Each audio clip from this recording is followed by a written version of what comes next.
esta semana leí un artículo que se llamaba La psicología del Evangelio de la Prosperidad. En él se citan algunos teleevangelistas, tal vez ahora son menos conocidos, pero durante los 90, 80, 90 hubo una explosión de teleevangelistas que usaban la televisión para hacer sus grandes campañas. Tal vez no sé si recuerden, pero había un hombre llamado Thierry Isabel que dijo: si agradamos a Dios, seremos ricos. Otro dijo: ser pobre es un pecado. Y Kenneth Hagin dijo: Dios quiere que sus hijos usen las mejores ropas, conduzcan los mejores automóviles y tengan lo mejor de todo. Basta con pedir lo que necesitamos. Tomado del artículo El atractivo de las promesas imposibles del Evangelio de la Prosperidad. Ya lo hemos comentado, el Evangelio de la Prosperidad es una distorsión del Evangelio verdadero que traiciona al oyente haciéndole creer que las promesas de Dios son eminentemente materiales. Es decir, que se pueden traducir, las bendiciones de Dios se traducen directamente en dinero, bienestar, salud, posesiones, etc. Y el Evangelio de la Prosperidad es fácilmente distinguible en aquellas iglesias evangélicas, entre comillas, que tienen un deseo malicioso por las ofrendas y diezmos de sus asociados. Es muy fácil reconocerlas por esta característica. A cambio les ofrecen los favores de Dios. El artículo habla de esta psicología del Evangelio de la Prosperidad. Y este artículo inicia con una conversación que tiene con un hermano, que el autor tiene con un hermano de la iglesia, que ha salido de una iglesia de la prosperidad, y cuenta que entendió cuál es la trampa de su mensaje, es decir, cuál es la psicología. El pastor habla de 4 aspectos de esta psicología del Evangelio de la Prosperidad. El primer aspecto le llama manipulable o manipulación. Un Dios que siempre está de su parte. Es que a quién no le gusta que Dios esté de su parte, ¿no? Alguien tan poderoso. El segundo aspecto, él lo nombra culpa y codicia. Y ahora lo quiero citar textualmente. Dice el pastor: cuando la oferta de riqueza o salud tardan en materializarse, los seguidores de esta peculiar teología son movidos a culparse a sí mismos por su falta de fe o por no ser lo suficientemente generosos. Ese sentido de culpa personal, mezclado con la codicia de sus corazones, los mantiene aferrados a las falsas promesas de estos evangelistas, como el jugador que vuelve al casino una y otra vez esperando que algún día la suerte le sonríe. Fin de la cita. En otras palabras, lo que dice es que si la persona cumple con los requisitos de ofrendar y estar al día con sus pagos, o de tener una fuerte fe, entre comillas, y recibe la bendición material de Dios, es porque está teniendo una fe genuina. Pero si no la recibe, entonces su fe no es lo suficientemente fuerte, o no está diezmando, o no está ofrendando lo suficiente. Y entonces lo que hace es, se descarga una fuerte culpa sobre estas personas, haciendo que regresen una vez y otra vez a dar más y a dar más y a dar más.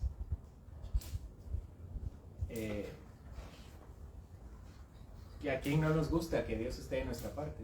Es muy fácil poner dinero y que venga a nuestra parte, lo poco o lo mucho que tengamos. ¿A quién no le gusta vivir experiencias sobrenaturales, especialmente en relación a la sanación? Esto es lo que sucede cada domingo en muchas iglesias y muchos lugares donde hacen eventos donde venden milagros. Pero increíblemente, estas muestras extraordinarias de fe, entre comillas, no son más que son burlas de la fe cristiana. Quiero que consideremos el texto del día de hoy. Vamos al versículo 14, dice: cuando llegó a donde estaban los discípulos, vio una gran multitud alrededor de ellos y escribas que disputaban con ellos. Y enseguida la gente, viéndole, se asombró y corriendo a él le saludaron. Él les preguntó: ¿qué disputáis con ellos? Y respondiendo uno de la multitud dijo: Maestro, traje a ti mi hijo, que tiene un espíritu mudo, el cual donde quiera que le toma, le sacude y echa espumarajos y cruje los dientes y se va secando. Y dije a tus discípulos que lo echasen fuera y no pudieron. Recuerden el contexto de esta parte. Ellos vienen del monte de la transfiguración. De hecho hay una pintura, yo no sé si han visto, si alguna vez vieron las tortugas ninja, pero llevan los nombres de 4 importantes pintores, artistas, escultores del Renacimiento, y uno de ellos es Rafael. Los más conocidos, Miguel Ángel y Leonardo, ¿verdad? Leonardo da Vinci. Y hay otro que se llama Rafael. Bueno, Rafael pinta un cuadro que se llama La Transfiguración, y en el cuadro de la Transfiguración, este cuadro es un cuadro vertical donde en la parte de arriba se encuentra la transfiguración del Señor. Está un hombre con vestidos resplandecientes, y a la par lo que se supone eran Pedro, Juan y Jacob. Y en la parte de abajo, como era rectangular, en la parte de abajo están el resto de 9 discípulos con un muchacho endemoniado. Bueno, eso es básicamente lo que sucede, independientemente de lo que pensemos del arte cristiano, entre comillas. Esa es la misma escena que vemos aquí el día de hoy. Nosotros consideramos la última vez la transfiguración. Ellos vienen del monte de la transfiguración y se encuentran con esta escena. Están sus discípulos, donde se quedaron sus discípulos, al menos los 9, no sabemos qué tantos más discípulos, seguramente había más, pero cuando Jesús llegó con ellos, vio que estaban discutiendo con los escribas, y la multitud ve a Jesús y corre y van hacia él. Entonces esa situación no parece normal, y Jesús les pregunta ¿qué disputáis con ellos? Es decir, ¿qué discuten con los escribas? No estaba tan interesado en lo que sea la multitud, sino se dirige directamente a sus discípulos. Pero ni lento ni perezoso, sale un hombre de la multitud y le dice a Jesús: Maestro, traje a ti mi hijo que tiene un espíritu mudo, el cual donde quiera que le toma, le sacude y echa espumarajos y cruje los dientes y se va secando. Y dije a tus discípulos que lo echasen fuera y no pudieron. Eso es lo que le dice el hombre. Y es que aquí hay un verdadero conflicto, una discusión. Hay una discusión por un lado y un hombre desesperado por su hijo. No sabemos a ciencia cierta que estaban discutiendo con los escribas, los discípulos, pero seguramente los escribas estaban increpando a los discípulos por su falta de capacidad para atender la solicitud de esta persona.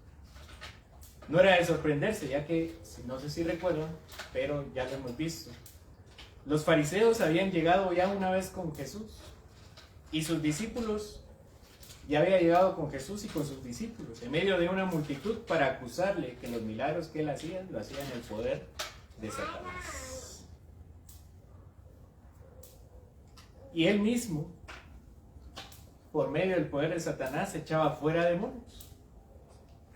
En esa ocasión, Jesús corrige a los fariseos de ese error y les dice que no tiene sentido echar fuera a los demonios si él es parte de ese grupo de demonios.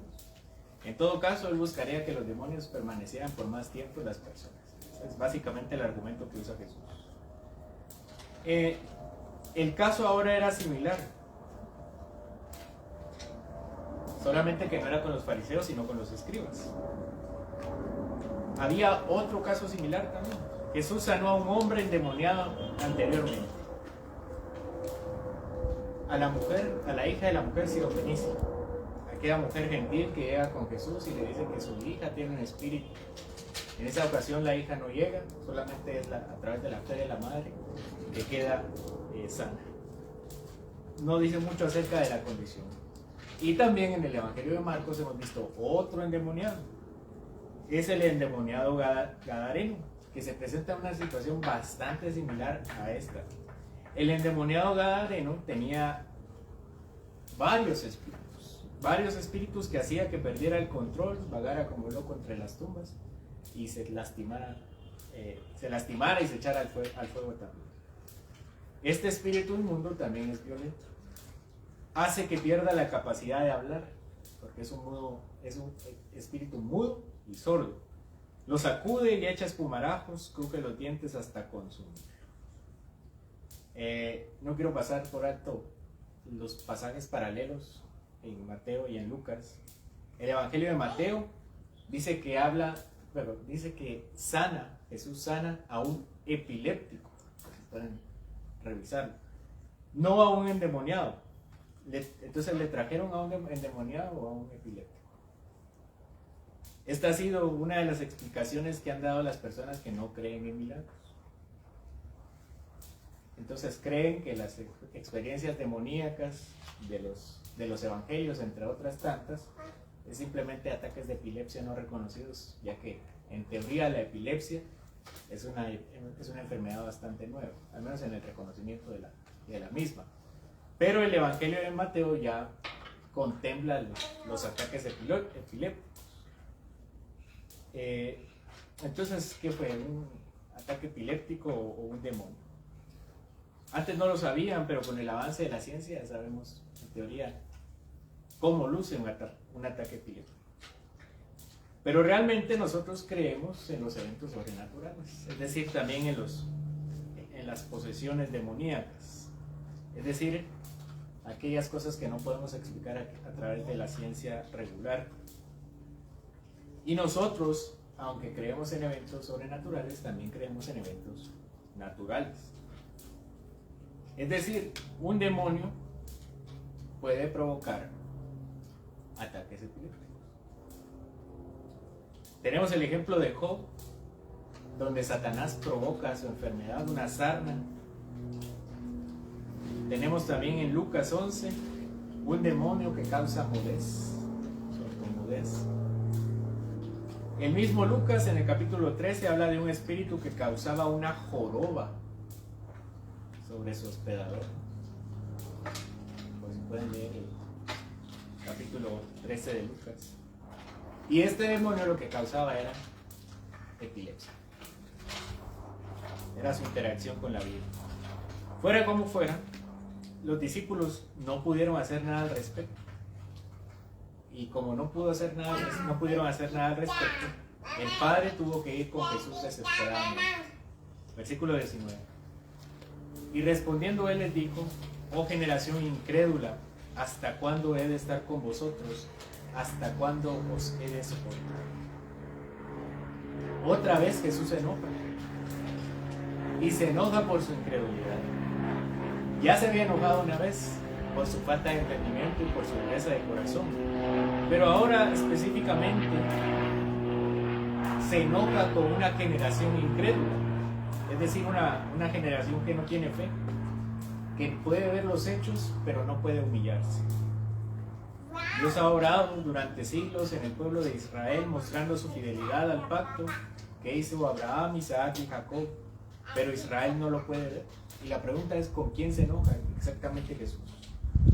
Un comentarista de este pasaje cree que cuando se habla de esta generación incrédula, todos los que están ahí son culpables de incredulidad.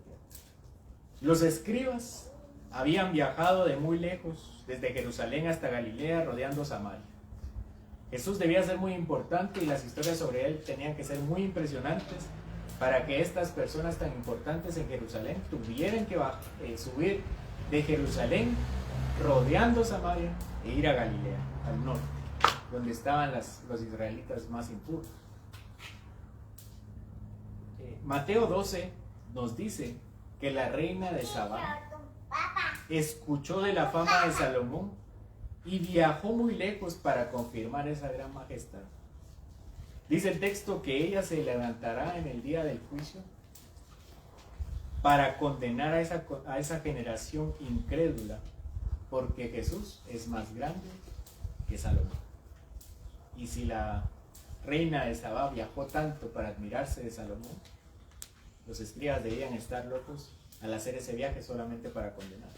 Eran parte de la generación incrédula. Pero también podría estar molesto con el padre de familia. Dice Santiago, en el libro de Santiago, él nos recuerda la historia de Elías. Santiago dice que Elías era un hombre común y corriente, que su oficio de profeta no lo hacía más santo ni más espiritual, sino que Santiago dice que era un hombre con pasión, sujeto a pasiones como nosotros. Es decir, no, Santiago lo que les está diciendo es, no se crean que Elías era más espiritual, más cercano a Dios para pedirle más favores. Elías era un hombre sujeto a pasiones, y este hombre sujeto a pasiones oró a Dios y no llovió, y oró otra vez y volvió a llover. Esa es la invitación de Santiago para la oración. ¿Acaso no es más común que Dios sane una enfermedad a que cierre y abra los cielos? Jesús podía estar molesto con el Padre en segundo lugar. En tercer lugar, podía estar enojado también con sus discípulos. Ellos ya habían sido comisionados y facultados por Jesús una vez para echar fuera demonios. Eso también lo vimos en Marcos capítulo 6. Ellos fueron comisionados y les dieron el poder para sanar y para echar fuera demonios. Es decir, ellos ya habían experimentado tales poderes. ¿Había retirado Dios su poder de los discípulos o simplemente daban por sentado que el poder era suyo y podían utilizarlo antojadizamente? ¿Será que ya estaban demasiado acostumbrados que pensaron que era como cualquier otra cosa, no sanar y echar fuera demonios? Y en cuarto lugar, y tal vez más importante, habla de nosotros, de nuestra falta de fe. Tal vez como los discípulos estar demasiado acostumbrados a las bendiciones que recibimos de Dios, o de ser incapaces de buscarle en oración para conocer su voluntad. Romanos 14:23 dice que lo que no procede de fe es pecado. Un pastor lo dice así: la definición más penetrante y devastadora de pecado que conozco en las Escrituras está en la última parte de Romanos capítulo 14, versículo 23. Lo que no procede de fe es pecado. La razón por la cual es penetrante es porque va hasta la raíz de todas las acciones y actitudes pecaminosas. Esto es, el fracaso a la hora de confiar en Dios. Y la razón por la que es devastadora es que borra nuestras listas de lo que se debe hacer y lo que no, y convierte cualquier cosa, desde predicar o pintar casas, en candidata para el pecado. En el lenguaje original esto se enfatiza aún más que nuestras versiones. Dice, todo lo que no proviene de la fe es pecado. Todo, absolutamente todo acto o actitud que sea debido o a una falta de confianza en Dios son pecados. No importa cuán moral pueda parecerle a los hombres, porque Dios mira el corazón. Fin de la cita. Decir que hacemos las cosas para la gloria de Dios no significa que hagamos las cosas para la gloria de Dios. Podemos decir, nosotros glorificamos a Dios con nuestros trabajos, nuestros estudios, nuestras conversaciones, nuestras recreaciones, pero decirlo no significa que sea así, porque tal vez damos por sentado que todo eso va a ocurrir. Damos por sentado que nos vamos a levantar al día siguiente y vamos a tener una buena mañana y no nos vamos a accidentar y vamos a tener nuestro trabajo y nuestro ingreso y nuestros recursos, y damos por sentado demasiadas cosas. Estamos demasiado acostumbrados a las bendiciones de Dios, y por lo cual estas cosas que podrían ser para la gloria de Dios terminan no siendo para la gloria de Dios, sino para nuestra propia gloria y satisfacción, porque a veces sabemos las promesas de Dios, pero no es lo mismo saberlas que descansar en ellas, sino que lo que hacemos es descansar en nuestra propia suficiencia. Para bendición nuestra, Jesús nos lo recuerda. Versículo 19, al final. Traédmelo, y se lo trajeron. Y cuando el espíritu vio a Jesús, sacudió con violencia al muchacho, quien cayendo en tierra se revolcaba, echando espumarajos. Jesús preguntó al padre: ¿cuánto tiempo hace que le sucede esto? Y él dijo: desde niño. Y muchas veces le echan el fuego y en el agua para matarle. Pero si puedes hacer algo, ten misericordia de nosotros y ayúdanos. Jesús tuvo que llegar a intervenir para darse cuenta, para que ellos se dieran cuenta de la falta de fe que tenían. Dice el texto que cuando el espíritu vio a Jesús, sacude al muchacho con violencia, cae y echa espuma por la boca. Y es que la situación del muchacho era crítica. Pero Jesús no desaprovecharía la ocasión para enseñar públicamente cuál es la naturaleza de la fe que descansa solamente en él. Jesús le pregunta el tiempo de la posesión, cuánto había estado el demonio en él.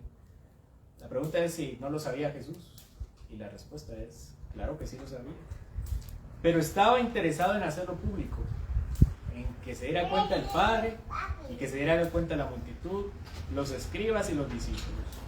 El Padre le responde desde su niñez.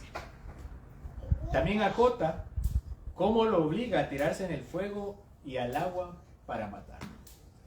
Al mismo tiempo el Padre no desaprovechó y él le dice al final, como terminando de darle lástima: si puedes hacer algo, ten misericordia y ayúdanos.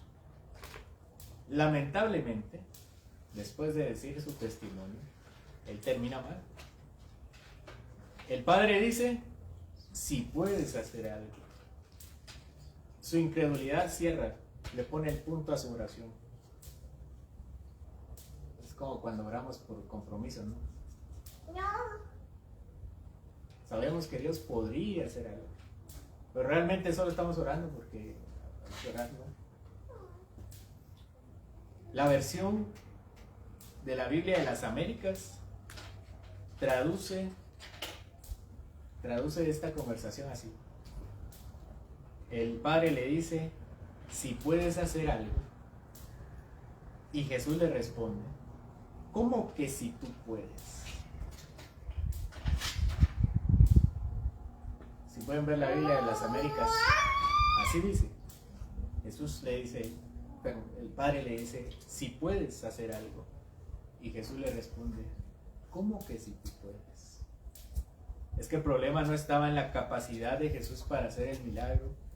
El problema estaba en la capacidad del Padre para creer.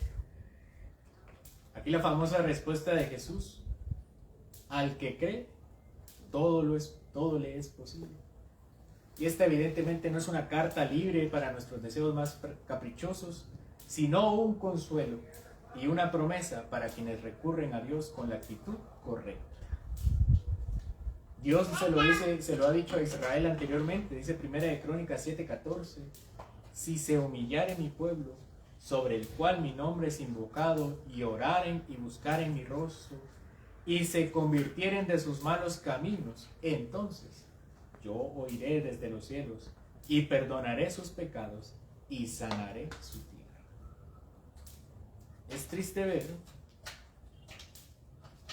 ver cómo debemos ser probados por las peores calamidades para doblegar nuestro orgullo y recurrir con desesperación al único que puede recibir con amor a quienes lo han abandonado. Es triste ver cómo necesitamos aprender por las malas para darnos cuenta que Él es el único que no nos ha dejado. Y es que lo hemos abandonado, lo abandonamos constantemente. Pero si nos acercamos a Él con fe, nuestra aflicción y nuestros problemas recibirán una respuesta de ternura. Al que cree, todo le es posible. Y entonces esa carta, ese cheque en blanco, se vuelve maravilloso para nosotros. Porque no busca conseguir sus propios deseos, sino busca descansar en aquel que puede satisfacer el alma. El que cree puede recibir el perdón gratuitamente. El que cree puede recibir paz en medio de la tormenta. El que cree puede recibir amor para amar al enemigo. El que cree puede recibir perdón para perdonar a quienes lo han ofendido. El que cree puede recibir muchas más cosas que las que solemos pedir.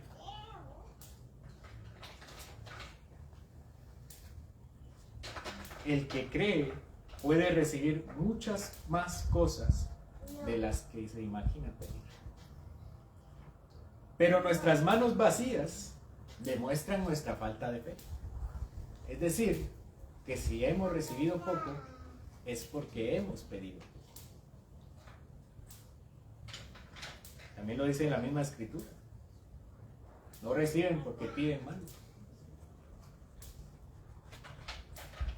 Nuestras manos vacías demuestran que nos falta fe. Versículo 24. Inmediatamente el padre del muchacho clamó y dijo: creo, ayuda a mi incredulidad. Es importante conocer las promesas de Dios en la Biblia. Hay quienes creen que estudiar la Biblia es un ejercicio solamente intelectual y que no deberíamos hacerlo demasiado minucioso porque la letra mata, ¿no?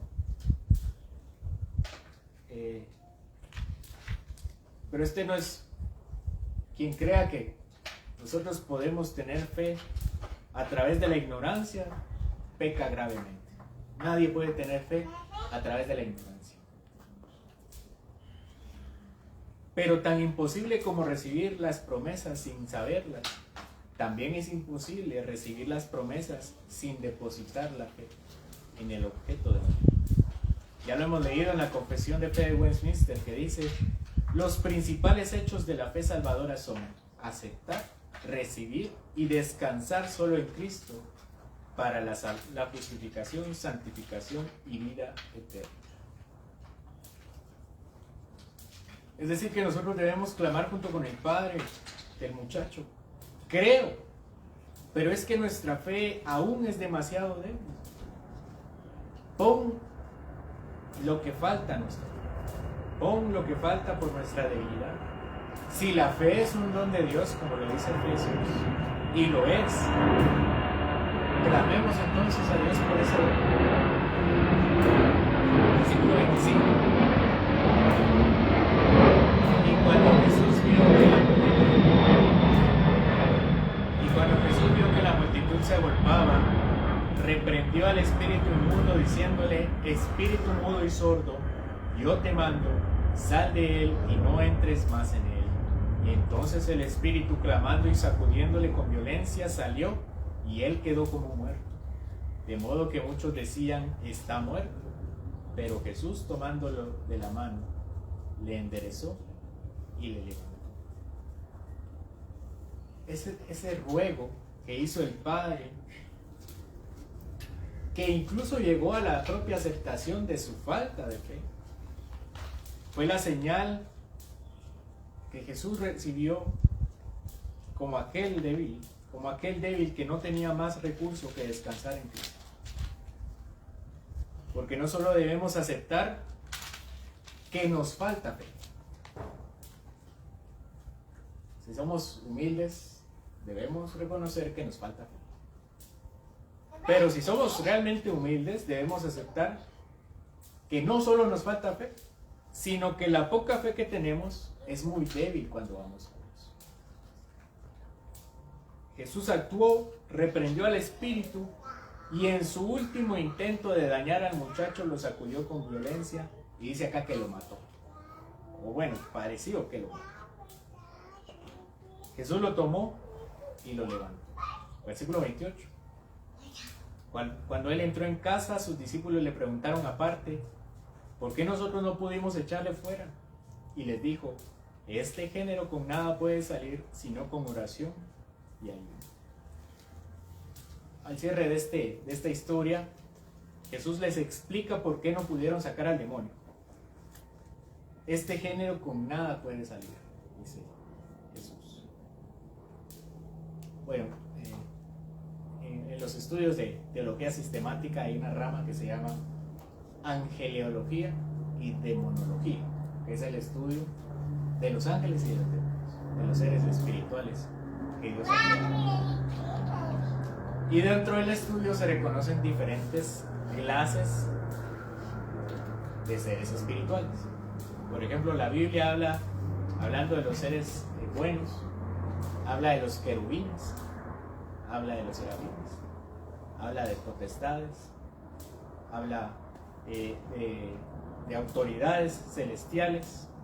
Y entonces sabemos y conocemos que hay diferentes clases de seres espirituales. Sabemos que hay rangos, también está el ángel Gabriel, el ángel Miguel, y sabemos que hay rangos y diferentes tipos de demonios, especialmente porque uno de ellos dirige las huestes. Pero no sabemos si Jesús se refería exactamente a eso, sino más bien a su propia interacción con ese demonio, es decir, a su propia autosuficiencia. Imaginen la vergüenza de los discípulos. Imaginen la vergüenza de los discípulos. Primero, llega el padre y le dice: saquen al demonio de mi hijo. La primera vergüenza fue en no poder hacerlo. Y segundo, llegan los escribas y los empiezan a increpar. Llega una multitud y se hace evidente su falta de poder. Y en tercer lugar, Jesús lo regaña públicamente. No se lo llevó aparte. Él le dice delante de todos que es por falta de fe que no pudieron hacer eso. Y ahora Jesús se los dice explícitamente: fallaron al confiar en sí mismos y no en el poder de aquel que se ora y por quien se ayuna. Necesitamos nosotros ser reprendidos y humillados públicamente para ver nuestro propio pecado de autosuficiencia. Yo espero que no. Por lo menos hoy, así como a los discípulos, Dios nos toma parte en este momento y nos explica por medio de este texto que somos demasiado incrédulos. Que nuestra cabeza sabe las promesas, conoce las promesas, pero descansamos en nuestra propia fuerza, inteligencia, sabiduría. Afortunadamente, Cristo siempre está allí para perdonar nuestros pecados, para salvarnos y para completar el gozo de sabernos que somos el pueblo de Él. Oremos. Señor, ayuda a nuestra incredulidad. Debemos confesar que aunque tenemos fe, es una fe que es pequeña, aunque tú requieres mucho, y que esa pequeña fe es muy débil. Te pido, Señor, que completes en nosotros el gozo a través del don pleno de la fe, que podemos confiar en ti, que no demos por sentado las promesas y las bendiciones que recibimos. Te pido, Señor, que no demos por sentadas las promesas que están en tu palabra, sabiéndolas y conociéndolas, pero no descansando en ellas, no clamándote, Señor, para pedirlas, para asegurarlas en nuestro corazón. Te pido, Señor, si somos demasiado laxos en nuestra actitud, demasiado ligeros con nuestro comportamiento, que nos des también las fuerzas para hacer nuestras las palabras de este texto, una fe que descansa en ti, de no ser contados con la generación incrédula, sino más bien en quienes entienden tu palabra y la cumplen. Te lo pedimos en el nombre de Jesús. Amén. Vamos a ponernos de pie y vamos a cantar.